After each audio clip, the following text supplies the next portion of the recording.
Hello everyone, welcome to सरल bye नीलम। तो मेरा नाम नीलम भाटिया है और इस चैनल पर एक एमसीक्यू सीरीज़ मैं आपके लिए लेकर आई हूँ। तो अक्सर ये होता है कि हम पॉलिटी पढ़ तो लेते हैं, लेकिन हम उसके क्वेश्चन सॉल्व नहीं करते। तो प्रॉब्लम क्या आती है, एग्जाम में किस तरीके के पॉइंटर्स आपको ट्रिक कर सकते हैं, कहाँ पर गलतियाँ हो सकती हैं, वो आइडेंटिफाई नहीं हो पाता। देखिए इस पूरी सीरीज़ को इनफैक्ट आप दो तरह से यूज़ कर सकते हैं, मैं आपको समझा देती हूँ। एक तो तरीका ये है कि जैसे आप कोई टॉपिक पढ़ लें, सो फॉर एग्जांपल आपने प्रियम्बल टॉपिक कंप्लीट कर लिया, तो 15 से 20 मिनट का ये वीडियो है, आप इसको देखिए, आप क्वेश्चन देखिए, पॉज़ करिए, खुद सॉल्व करने की कोशिश करिए और फिर मेरा एक्सप्लेनेशन देखिए। And at the end of the video आप देखिए कि आपने क्या स्कोर किया। तो आपको एक आइडिया लग जाएगा कि जो टॉपिक आपने पढ़ा है, वो कितना आपको समझ आ रहा है, ठीक है? अच्छा, एक तरीका और हो सकता है, सपोज़ आप ये तब देख रहे हैं जब आपके एग्ज़ाम पास में है और आपको क्विकली बहुत सारे टॉपिक्स जो हैं कवर करने हैं या रिविज़न करना है। तो ये एक तरह से रिविज़न वीडियो भी हो सकता है, आप इसको 2x पे देख सकते हैं, ताकि आप फटाफट से टॉपिक जो है रिवाइज़ कर लीजिए। तो डिपेंडिंग अपॉन आप कौन-सी स्टेज ऑफ प्रिपरेशन में हैं, आप इसको कब देख रहे हैं, आप इस वीडियो को अपने हिसाब से यूज़ कर सकते हैं। तो चलिए स्टार्ट करते हैं, कुछ बहुत इंटरेस्टिंग और इम्पोर्टेंट क्वेश्चंस यहाँ पर हम डिस्कस करेंगे। देखिए क्वेश्चन नंबर 1 क्या कह रहा है? Consider the following statements.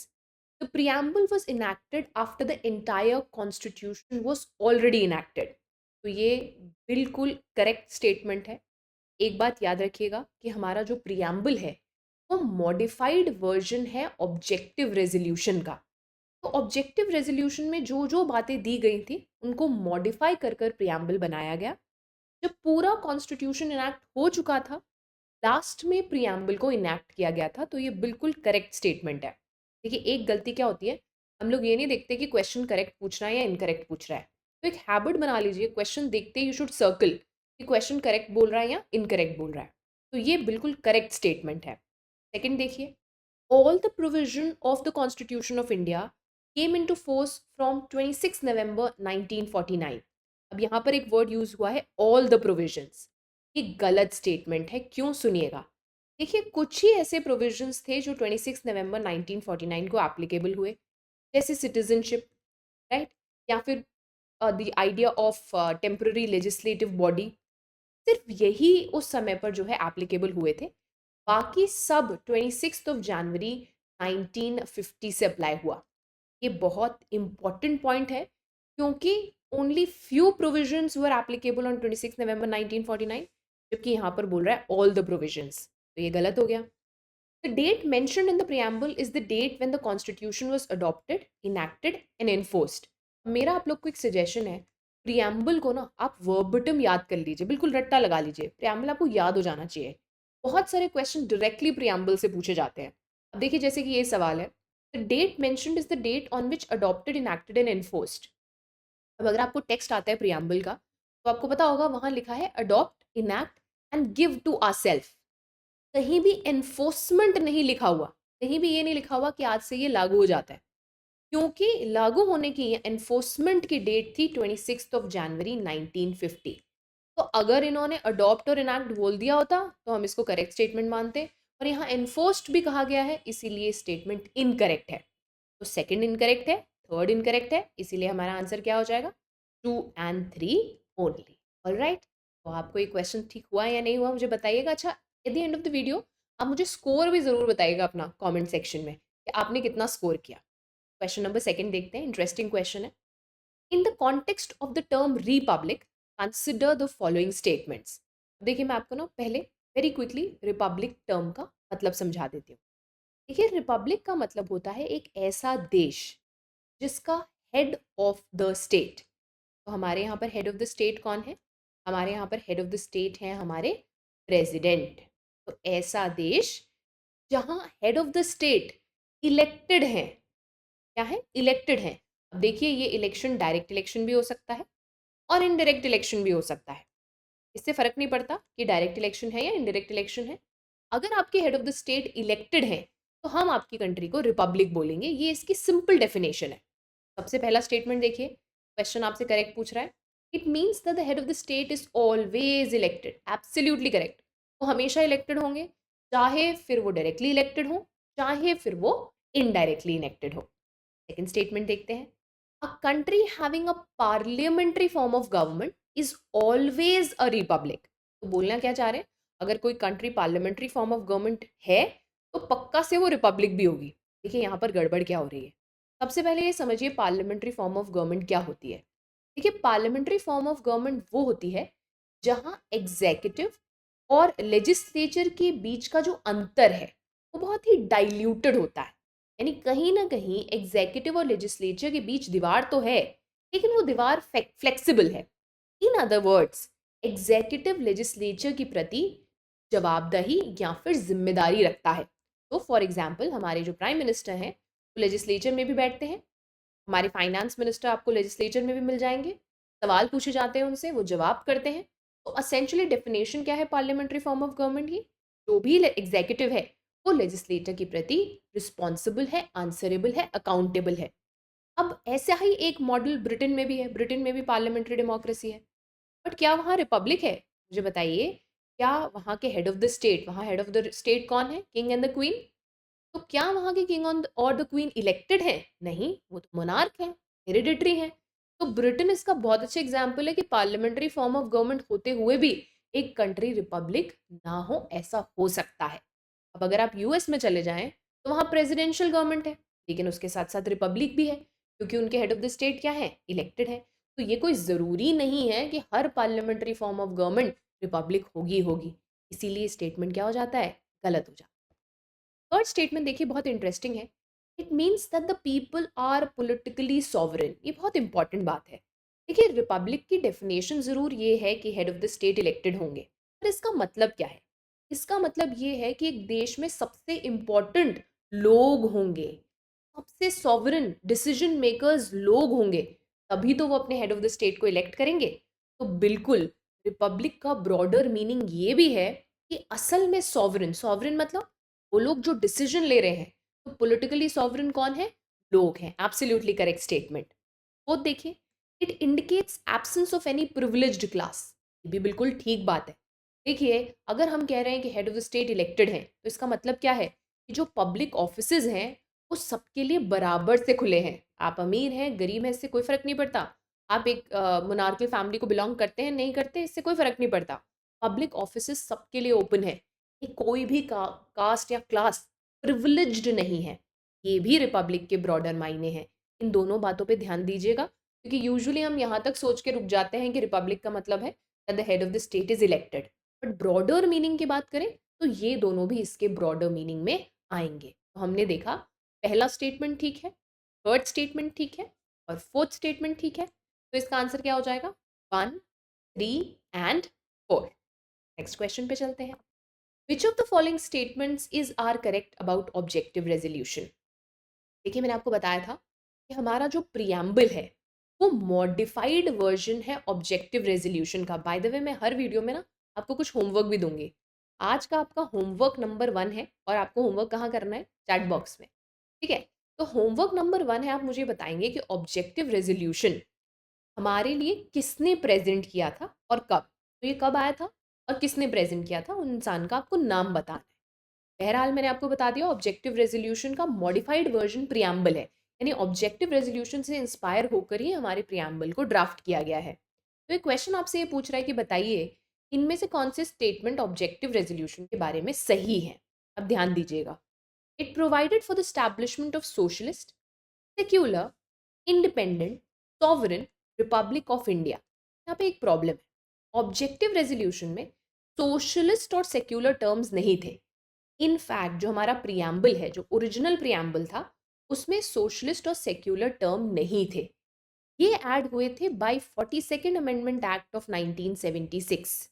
तो इससे पहले तक प्रियम्बल में ये दो शब्द नहीं थे। अब मैंने आपसे क्या बोला?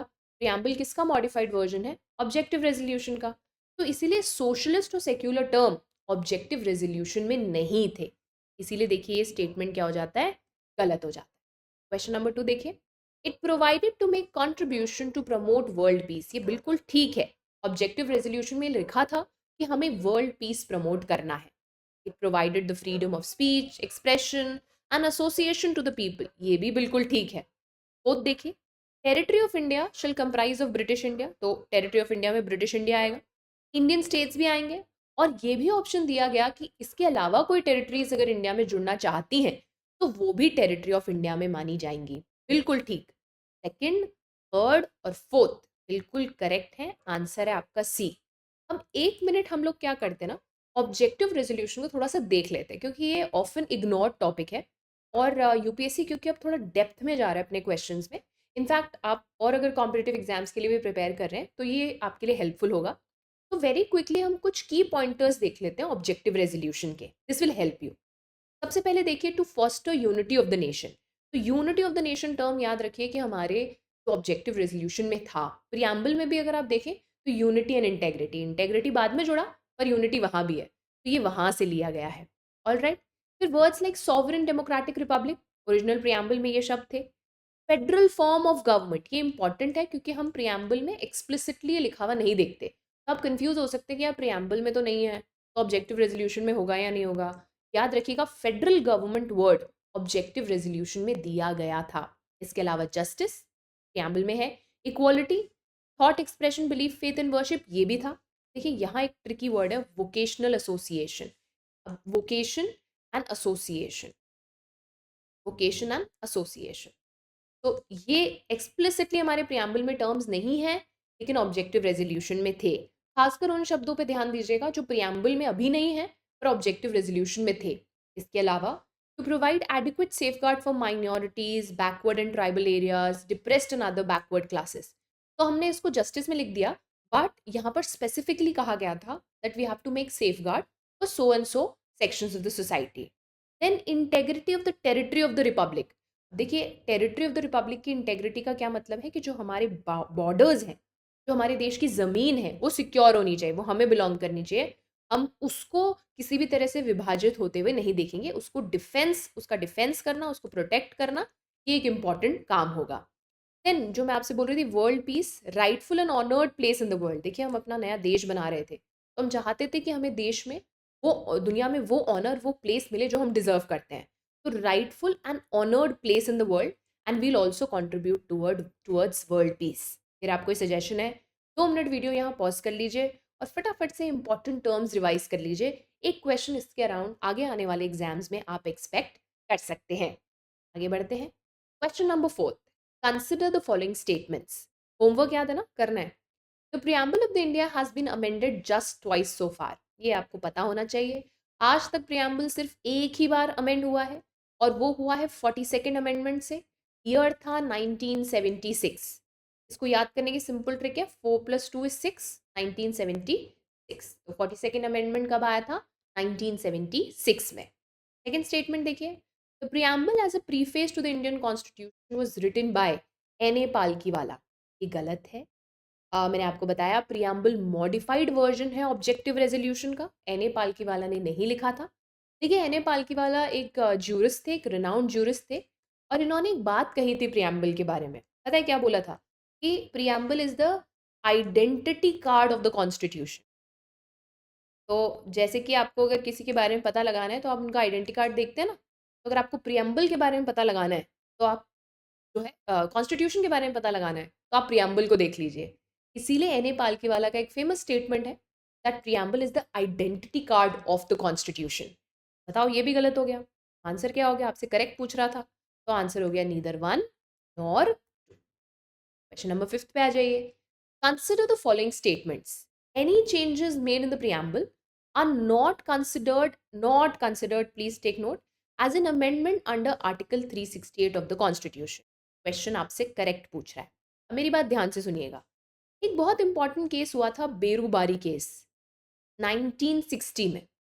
जब ये बोला गया कि देखिए प्रियम्बल जो है ना, वो इंडियन कॉन्स्टिट्यूशन का पार्ट ही नहीं है, और क्योंकि वो इंडियन कॉन्स्टिट्यूशन का पार्ट ही नहीं है, इसीलिए अमेंडमेंट जो है, कॉन्स्टिट्यूशनल अमेंडमेंट की जरूरत ही नहीं है। It can not be amended. ठीक है। अब इस बात को रिवर्स कर दिया गया in the case of Nanda Bharati case in the year 1973, जिसमें ये बोला गया कि देखिए preamble is very much a part of the constitution. तो बेसिकली बेरूबारी केस के जजमेंट को उलट दिया गया और कहा कि preamble is a part of the constitution and it can also be amended. And अगर कॉन्स्टिट्यूशन अमेंड करते हो तो क्या करना पड़ता है? Constitutional amendment. तो वेरी मच आज की डेट में कोई भी change in the preamble amendment माना जाएगा अंडर आर्टिकल 368। पर एक बात ध्यान रखिएगा, अमेंडमेंट करते हुए आप बेसिक स्ट्रक्चर को वायलेट नहीं कर सकते। बेसिक स्ट्रक्चर का मतलब क्या है कि जो मूलभूत ढांचा है, जो प्राइमरी वैल्यूज हैं, जो फंडामेंटल वैल्यूज हैं, उनको आप कॉम्प्रोमाइज नहीं कर सकते हैं। तो remember, this is an incorrect statement क्योंकि यहाँ पर नॉट बोला हुआ था। ये देख लीजिए, the preamble has been amended only once which added word socialist, secular and integrity. बिल्कुल सही बात है। 42nd अमेंडमेंट एक ही अमेंडमेंट हुआ है 1976 में। 3 शब्द ऐड हुए थे, सोशलिस्ट, सेक्युलर एंड इंटेग्रिटी। तो क्या हो गया, सिर्फ एक ही स्टेटमेंट तो ठीक है, that is B two only.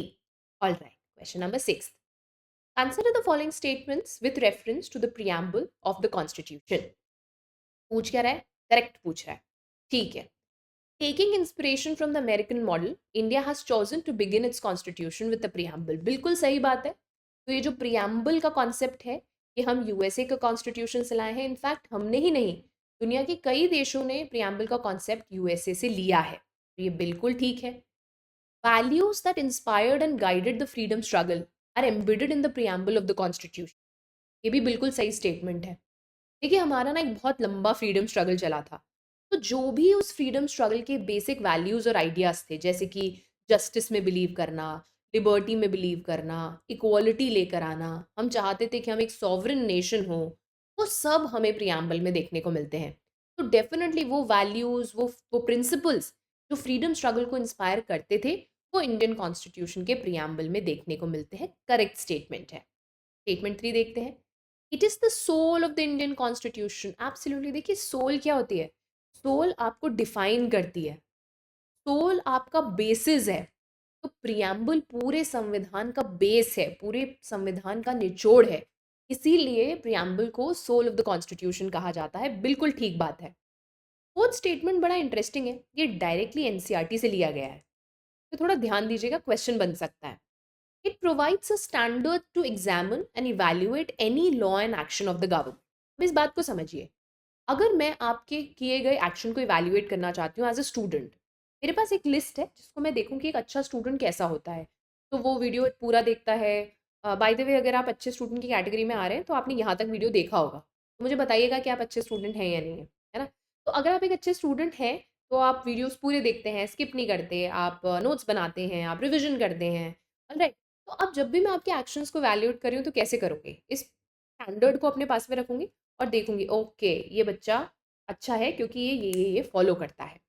देखिए, जब भी हमें गवर्नमेंट की पॉलिसी को, गवर्नमेंट के एक्शन को इवैल्यूएट करना है, तो हम प्रियम्बल को एज अ बेंचमार्क रख सकते हैं, स्टैंडर्ड रख सकते हैं।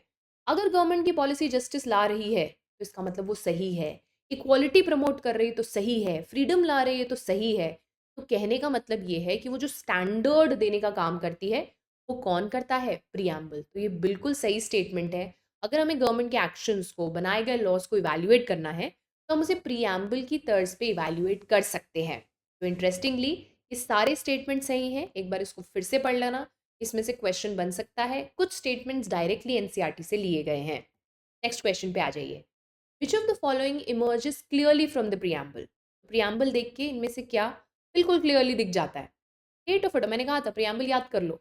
वर्बटिम। देखिए, आज आपको, अगर आप में से कोई ये वीडियो देख रहा है और उसको प्रियम्बल याद नहीं है और कॉम्पिटिटिव एग्जाम्स की प्रिपरेशन कर रहे हो, तो याद कर लो और याद करके आके मुझे बताना कि मैम हमने याद कर लिया है। कैसे बताओगे? कमेंट सेक्शन में मैं आपके कमेंट्स पढ़ूंगी and I will make sure that I respond to you. तो प्रियम्बल याद कर लो प्लीज। डायरेक्ट क्वेश्चंस आते हैं।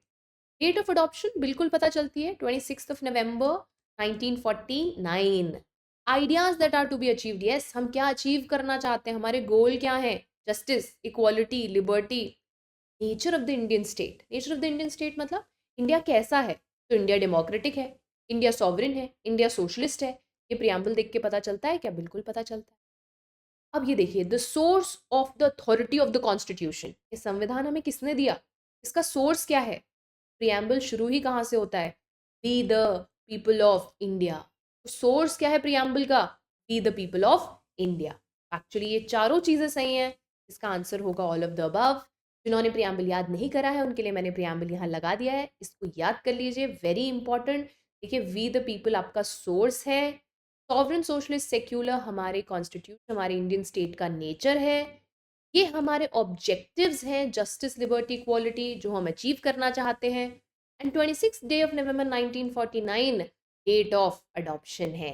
तो ये सारी चीज़ें आपको पता होनी चाहिए, वेरी इंपॉर्टेंट। क्वेश्चन नंबर 8 पर आ जाते हैं। Which is the correct sequence of the following words in the preamble of the constitution. तो ये भी मेरा आपको सजेशन है कि सारे कीवर्ड्स ना प्रियम्बल की याद कर लो, बड़ा अच्छा रहेगा। तो इसके लिए एक ट्रिक भी है मेरे पास आपके लिए। एक टर्म याद कर लो, mister S is a doctor, but he still loves jalebi. Mister S is a doctor but he still loves jalebi. तो एस हो जाएगा आपका, वापस आ जाओ, सॉवरिन, सोशलिस्ट, सेक्युलर। डॉक्टर हो जाएगा आपका डेमोक्रेटिक, रिपब्लिक। मिस्टर एस था तो एस हो जाएगा सॉवरिन, सोशलिस्ट, सेक्युलर। डॉक्टर हो जाएगा democratic, Republic. But he still loves jalebi. Jalebi का जे हो जाएगा जस्टिस, एल हो जाएगा लिबर्टी, ई हो जाएगा इक्वालिटी, बी से हो जाएगा ब्रदरहुड। ब्रदरहुड को हम फ्रेटर्निटी भी कह सकते हैं, भाईचारा। एंड आई से हो जाएगा आपका unity and integrity of the nation. तो इस तरह से आप कंफ्यूज नहीं होंगे। इस निमोनिक को आप याद कर लीजिए, that will make learning bit easy for you.